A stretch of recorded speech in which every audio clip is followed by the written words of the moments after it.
በልጅነት የተመረ እንደማንኛውም የቢሮ ሰራተኛ መሆን ነበር የምፈልገው። በርግጥ እኔ ያሰብኩት አልሆነም፣ ፈጣሪ ያሰበው ብቻ ሆኗል። አሁን ባለሁበት የሙያ ዘርፍ ነው ያለሁት።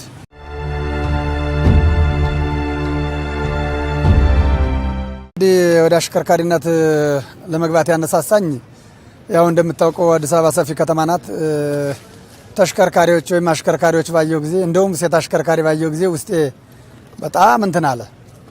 ለምን ሴቷ የምታሽከረክር ከሆነ እኔስ ለምን ይሄን መኪና መንጃ ፈቃዶች ብነዳ ምንድነው እኔን እንትን የሚለኝ በሚል ተነሳሳው። ቀጥታ ወደ ሁለተኛ ደረጃ መንጃ ፈቃድ ገባው። ድሮ መንጃ ፈቃድ አሰጣጡ በመጀመሪያ ደረጃ ከሁለተኛ ደረጃ መንጃ ፈቃድ ነው መነሻ። ይሄን አስቤ ተነስቼ ሁለተኛ መንጃ ፈቃድ አወጣሁ። ሁለተኛ መንጃ ፈቃድን አውጥቼ መኪናም እንደ ያልኩ እጄን እያፍታታው ቆየሁ። መንጃ ፈቃድ የሚሰጠው ቀደም ሲል በአመት ነው። ሁለተኛ መንጃ ፈቃድን ወይም አንድን መንጃ ፈቃድ ባወጣህ በአመት ነው ወደ የሚቀጥለው ስቴፕ ሄደህ ማውጣት የምችለው። ሁለተኛ መንጃ ፈቃድን ባወጣው በአመቴ ወደ ሶስተኛ ደረጃ መንጃ ፈቃድ ሄድኩ። ሶስተኛንም አወጣሁ። ከዛ ወደዚህ ስራ ተቀጠርኩኝ። ወደዚህ ስራ ተወዳደርኩ፣ ተቀጠርኩ። በሶስተኛ መንጃ ፈቃድ እየሰራሁ ያለ እዛው መሰራበት መስሪያ ቤት ሆኜ ደረጃውን እያሳደግኩ ሄድኩ በየአመቱ እና የመጨረሻው የደረጃ 5 ወይም 5ኛ መንጃ ፈቃድ ደረጃ ደረስኩ። እስካሁን በዛ ዘርፍ ላይ ነኝ ያለሁት።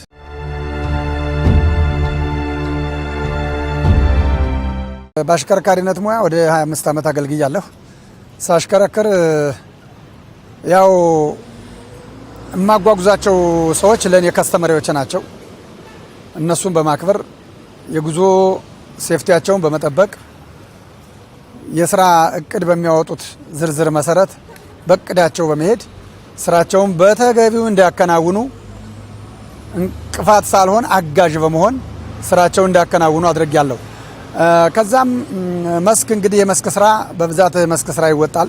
ከተማ ብቻ አይደለም። መስክም ሲወጣ አንድ ቀን ቀድሞ ተሽከርካሪውን እግሮቹን፣ ምኖቹን፣ ዘይቶቹን ቸክ ማድረግ አለ። እነሱን ቸክ እናደርጋለን። ከዛ ለነገ ጉዞ ዝግጁ እንሆናለን። ዝግጁ ስንሆን ተጓዦችን ፕሮግራም ማስያዝ ነው። የምንወጣበት ሰዓት፣ የምንሄድበት ሰዓት፣ የት ሀገር የት ማረፍ እንዳለብን፣ በምን ተነስተን ከየትኛው ሰው ቅድሚያ እንነሳ፣ ለመያዝ ራሱ ልነሳ በሚል ስልክ በመለዋወጥ የመጀመሪያውን ሰው 11 ሰዓት ከተባለ 11 ሰዓት ደርሳለሁ። ያው እንደተባለው እንግዲህ ሌሊት ከመሆኑ አንፃር አንዳንዶቹ ትንሽ እንቅልፍም ያደክማቸውና ስልኩን አይሰሙትም። አንዳንዶቹ በተባሉት ሰዓት ቁጭ ብለው ይጠብቃሉ። በዛ ሁኔታ ዙሬ ከተማውን ያሉትን ሰዎች ምናልባት ሰዎቹ አንዱ ሌላ ቦታ ይራራቃል በየከተማው ያን ዙራ አድርሰህ የምትወጣው ወደ ምስራቅ ከሆነ ምስራቅ መስመር ትይዛለህ፣ ወደ ደቡብ ከሆነ ደቡብ መስመር ትይዛለህ፣ ወደ ሰሜን ከሆነ የሰሜኑን መንገድ ትይዛለህ፣ ትወጣለህ። ስንሄድም በተመጣጣነ ፍጥነት ተሳፋሪዎችን በማያሳቀቃቸው የፈጠነ እንጋጫለን እንዲህ በማይል መልኩ በቃ ቤት ውስጥ ወይም የሆነ መዝናኛ ውስጥ ቁጭ ብለው እንደሚሄዱ ያክል እንዲሰማቸው በማድረግ መሄድ ነው። ፍጥነትን መቀነስ። ይህ ደግሞ የሚያደርገው ፍጥነትን መቀነስ ብቻ ነው። ፍጥነት መቀነስ በነገራችን ላይ የችሎታ ማነስ ሳይሆን የችሎታው ዋና ነው። አንዳንድ አሽከርካሪዎች ስናይ ሳትፈጠን ስታይ ይሳደባሉ።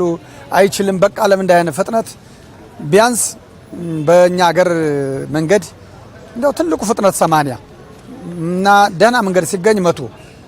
እኔ የምነዳው ከዛ በላይ አልነዳም። ትልቁ ፍጥነት 100 ነው። በዚህ ምክንያትም ወደ ክልል ስንሄድ እንስሳት ይገባል፣ ሰው የክፍለ ሀገር ህፃናቶች አያውቁም ሩጠው ይገባሉ። እነሱ ሁሉ ኮንትሮል በማድረግ ነው። በግራም በቀኝም ከዛም ሊሮጥ ይችላል፣ ከዚህም ሊሮጥ ይችላል። ይህን ኮንትሮል በማድረግ መሄድ ነው። አንዳንድ ጊዜ እየሮጡ የገቡት ልጆች ክላክስ ማድረግም አያስፈልግም። ክላክስ ባደረግን ሰዓት የበለጠ ተደናግጠው ወደ አንተ ነው የሚመጡት። ወደ መኪናው ይቀርቡና ይገጫሉ። ክላክስ ባለማድረግ መኪናውን ተቆጣጥሮ ልጆቹ ላይ ወይም ተሻጋሪው መንገደኛ እግረኛ ላይ አደጋ እንዳይደርስ አደጋውን መከላከል ነው።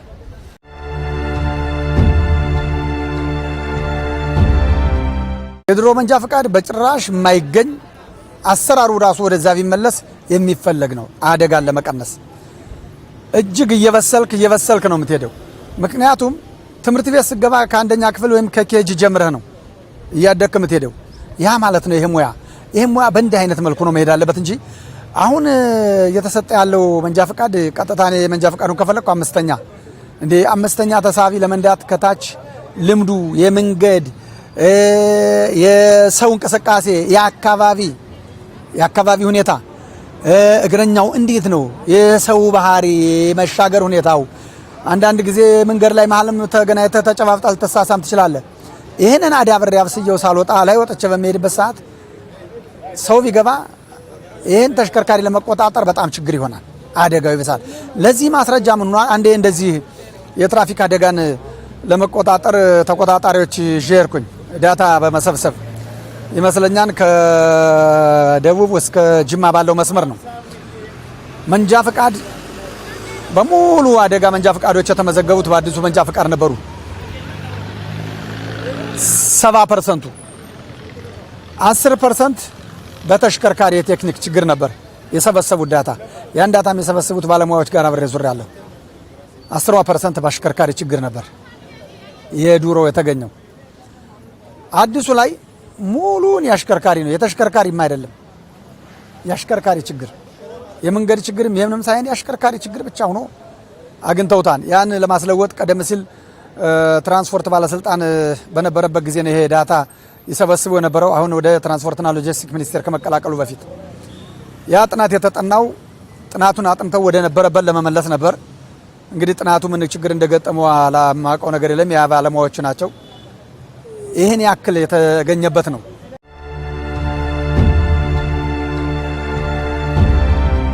ነባርም ይሁን ጀማሪ ሹፌር ወደማያውቀው ቦታዎች ሲሄድ በመጀመሪያ ደረጃ ያው እንግዲህ ከርቀት ነው የምታየው፣ ከፊት ለፊት የሚታይ ነገር አለ።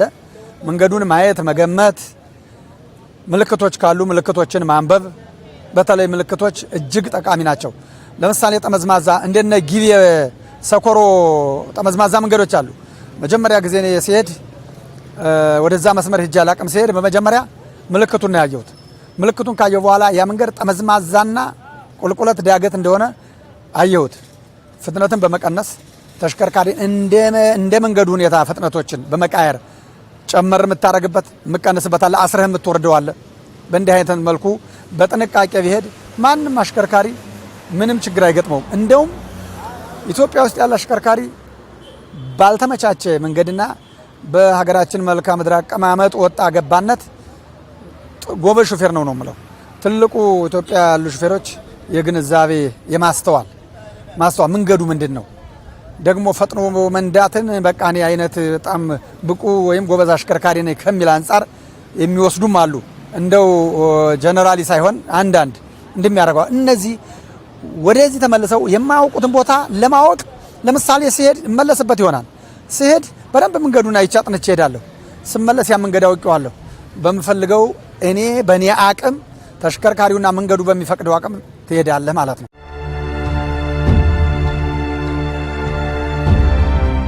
አንድ ጎበዝ ጥንቁቅ አሽከርካሪ የሚባለው ከተሽከርካሪ ይጀምራል።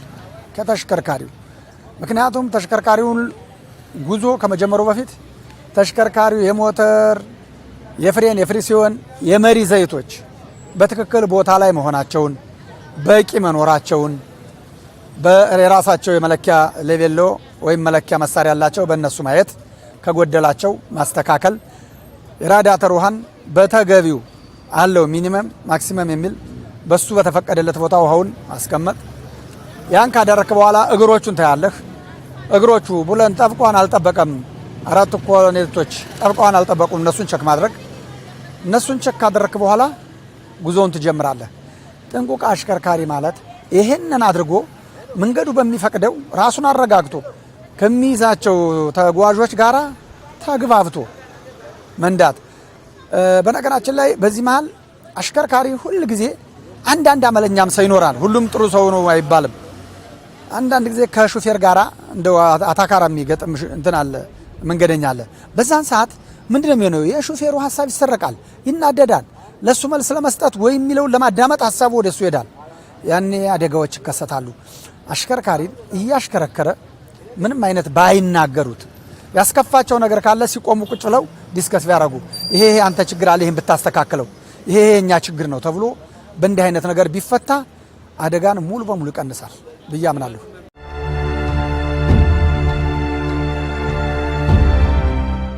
አሽከርካሪ ከምንም ሱስ ነፃ ነው መሆን ያለበት። ምክንያቱም አሽከርካሪ በውስጥ የያዘው ሰው ብቻ አይደለም። እግረኛ አለ፣ እሱ ጋር ያሉ ሰዎች ከኋላቸው ብዙ ሰው አላቸው የሚያስተዳድሩት። ሾፌሩም የራሱ ቤተሰብ አለው ያስተዳድራል። ያን ሁሉ ነው የሚጠብቀው። ሲያጠፋ ደግሞ ያን ሁሉ በሙሉ ነው የሚያጠፋው። ስለዚህ ከሱስ ነፃ ሆኖ ስራና ስራውን መስራት፣ ምናልባት መቃም ማጨስ ብዙ በሹፌሮች ላይ ይታያል። የማየው ነገር ስላለ ነው። መቃም፣ መጨስ፣ መጠጣት አለ። መጠጣቱም ማጨሱም እንግዲህ መቼም የሰውን መብት መገደብ አይቻልም። በስራ ሰዓት እነዚህ ነገሮች ባይፈጸሙ ባይደረጉ፣ ተሽከርካሪን አቁመህ በምታድርበት ቤት ያችን ሱስን አድርሰህ ለጧት በማይጎዳህ ለጧት ስራን በማያደናቅፍ ሁኔታ ሁነህ ማድረግ ትችላለህ። ግን እየነዱ እየቀነጠስክ አጉርሰኝ የሚል ሾፌር አለ። እንዲህ አይነት አነዳድ በጭራሽ በጥብቅ መንግስት የመንግስት አካል የትኛውም አካል ሊቆጣጠረውና ይሄን ሊያስቆም የሚገባው ነው እና ይሄ ከባድ ሱስ ነው። ይሄ ሰበብ ነው ለጉዞ በጉዞ ሰዓት እንቅልፍ የማጣት ጉዳይ አንዱም ሱስ ነው። በመሰረቱ እንቅልፍ የሚያስይዘው አንዱም ሱስ ነው። ሱሱ ሲቀር ሁለተኛም ሱሱን ለማድረስ ሌሊቱን ወይ ሲጠጣ ወይ ሲቅም ያድራን፣ ቀን ሲነዳ እንቅልፍ ይዘዋል። ይሄ ግልጽ እኮ ነው፣ ምንም ይታወቃል እንጂ እሱ እንቅልፍን አያስቀርም፣ አይከለክልም። በቂ ረፍት ማግኘት ሌሊት ቀን 12 ሰዓት ነው ስትሰራ የምትለው ቢያንስ 12 ሰዓት ደግሞ የረፍት ሰዓት አለ። ያ ማለት እንቅልፍን ጥንቅቅ አድርጎ የሚጨርስ ነው። ከነዚህ ሱስ ጸድተህ ለረፍት ጊዜ ከሰጠህ ቀን የሚባል እንቅልፍ የለም። ለምሳሌ እኔ አሁን በጉዟችን ያው አለን ግፋቢል ራበልተን 1 ሰዓት ወይ 2 ሰዓት አልጋይ ላይ ነኝ። ለነገ ጉዞ ራሴን ለማዘጋጀት ነው። ያ ማለት መዝናናት አቅቶኝ ጠልቼው አይደለም። ለነገ መንገደኛ ነህ። ለነገ ጉዞ እንግዶችን ሴፍቲያቸውን ጠብቀህ እንግዶችን ብቻ አይደለም ተንቀሳቃሹን ሁሉንም ተንቀሳቃሽ ጠብቀህ ለመሄድ የእንቅልፍ ሰዓት ቀን በሌሊቱ መጨረስ አለብህ። ቀን እንቅልፍ ያዘኝ እንቅልፍ የመጣ ማለት የለብህም ጭራሽ ሊኖር የማይገባው እና ይሄን ነው የምለው።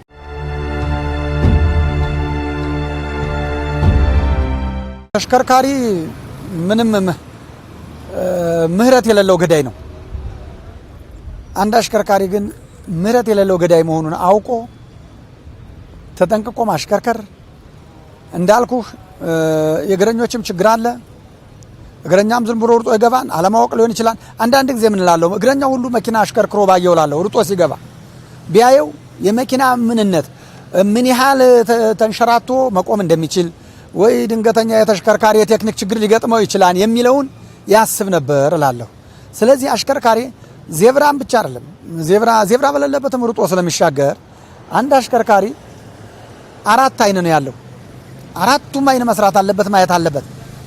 ስፖኪዎችን ስትጠቀም የአይን እርግብግቢት ያክል ነው ተመልክተህ የምትመለሰው፣ እዛው አይቆይም። ከፊት ደግሞ ሌላ አለና ይህንን ሁሉ በ4 አይን በመመልከት ፍጥነትህን ቀንሰህ በተገቢው አካሄድ ህግና ስርዓትን አክብረህ ከነዳህ እውነት ለመናገር አደጋ ይቀንሳል፣ ሙሉ በሙሉ ይጠፋል ብዬ አስባለሁ። ግን ከችሎታ ማነስ አይደለም። አንዳንድ አሽከርካሪ እንደው በቃ እኔ አይነት ኦቨር ኮንፊደንስ የሚሰማው አሽከርካሪ አለና ይህንን ትተው እኔ እየሰራ ያለው ስራ ነው፣ እኔ ስሰራም የማንቀሳቀሰው ብዙ ህዝብ ነው። የያዝከውን ህዝብ አይደለም ቀደም ብዬም ነግሬሃለሁ፣ ብዙ ህዝብ ነው። አሁን ይሄ ሁሉ በዚህ ቢሄድ ምን 70 አይደለም ከዛ በላይም ልጎዳ እችላለሁ። ያ እንዳይሆን መጠንቀቅ አለበት። አሽከርካሪ ጥንቁቅ መሆን አለበት። እንደገና የግልም ይሁን የመንግስት ተቋማት ለአሽከርካሪዎች አንድ ሙያ እየተረሳ የሚሄድበት ጊዜ አለ። ስልጠና ቢሰጥ ስልጠናዎች መስጠት፣ አንዳንድ በጀት አዘጋጅቶ ስልጠና መስጠት፣ በስልጠና ሙያን ማዳበር፣ ተሽከርካሪ ብቃትን ማሟላት። አንዳንድ መስሪያ ቤቶች እያጨሰ የሚሄድ መኪና ይቻለሁ። ያ ሰርቪስ ይፈልጋል። ያ መኪናው አቁሙኝ በቃኝ እያለ ነው። ተቋሙም ሆነ ሹፌሩ የለም ገና አልበቃህም ሂድ እያለው ነው። ያ ተሽከርካሪ ከትንሽ ጊዜ በኋላ አደጋ ያደርሳል። ወይ መንገድ ላይ ቆሞ በክሬን ተነስቶ ይሄዳል። እንዲህ ባይሆን ተቋማትም ተሽከርካሪዎችን በቂ ጥገና እንዲያደርጉ ቢያደርጉ ነገ አይቆይ ዛሬ ስራበትና ነገ የሚባል ነገር ባይኖር አሽከርካሪዎች መኪናዬ ችግር ቢኖረውም ባይኖረውም ሰርቪስ ይደረግ ይታይልኝ ካለ መታየት ነው ያለበት። ምክንያቱም ህይወት ነው የሚያንቀሳቅሰው። ያ ቢሆን ይመረጣል እላለሁ።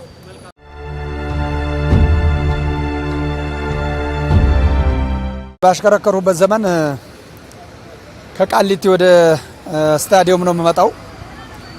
አንድ ወዛደር 100 ኪሎ የሆነ ሽንኩርት ተሸክሟል። ይመጣል፣ ዝም ብሎ አያይም። አልፌው እጃለሁ፣ በስፖኪው ያየዋለሁ። ከኋላ በስፖ እንዳይተዩ ነው መጥቶ የተደገፈው። ስላየሁት ብቻ እየሄድኩ ሆነ ጎትቼም ልጥለው ልመታውም ስለምችል ዝም ብዬ ቆምኩ። ስቆም ሄዶ ሲደገፍ ነው መኪና መሆኑን ያየው። ከዛው በጣም አላየውም ይቅርታ ምናምን ብሎ በዚህ ሮድ። እንዲህ አይነት አጋጣሚዎች ወደ ኋላ ሰውየውን ባትመለከተው ያ ሰው የሟች ነው። አንተ ወደፊት ነው እያየህ ያለው። እሱ የመጣው ከኋላ ስፖንዳ ጋር ነው፣ አላየም። እንዲህ አይነት ገጠመኝ አለ። ሌላ ደግሞ ከአፋር ወደ አዲስ አበባ መለሳለሁ። ያው የአፋር መንገድ ብዙዎቹ ጫካዎች ናቸው። አርብቶ አደር እንደመሆኑ መጠን ፍየል በዛ ያቋርጣል በመንገዱ። 2 ፍየል ሲያቋርጥ እነሱ ናቸው ብለህ በጭራሽ መሄድ የለብህም። ምክንያቱም 2 ፍየሎች ሲሄዱ አይ እነዚህ ናቸው ብዬ ሲሻገር እንዳለ ነው እንዲህ በሰልፍ የመጣው። ከዛ ቆምኩ። የፍየሎቹ ጠባቂ ወይም እረኛ ክላሽ የያዘ ነው። እንዴት ፍየሎችን ታቋርጣለህ ብሎ አልተገጩም። ቆሜያለሁ በማቋረጤ ብቻ። ክላሽ ይዞ እንዴት ታደርጋለህ ስል እነሱን አላየኋቸውም እና ምናምን ቋንቋ ደግሞ አማርኛም አፋርኛም የሚችል ስለነበረ እንዲህ ነው ብሎ አስረዳው። በዛ ሁኔታ አለ። እነዚህ ገጠሞችን አውቃለሁ።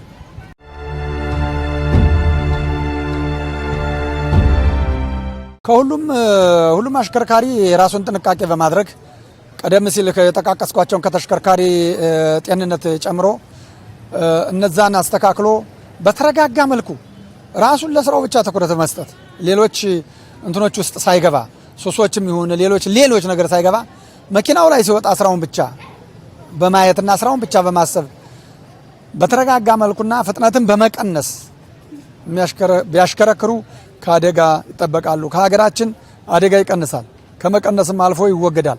ሁሉም ይሄን ቢያደርገው። አሽከርካሪ ስንል የግድ በሹፍርና ተቀጥሮ የሚያሽከረክር አይደለም። አሽከርካሪ ማለት ዶክተሩም ፕሮፌሰሩም አሽከርካሪ ነው። መኪና እስከነዳ ድረስ ሁሉም ሹፌር ነው።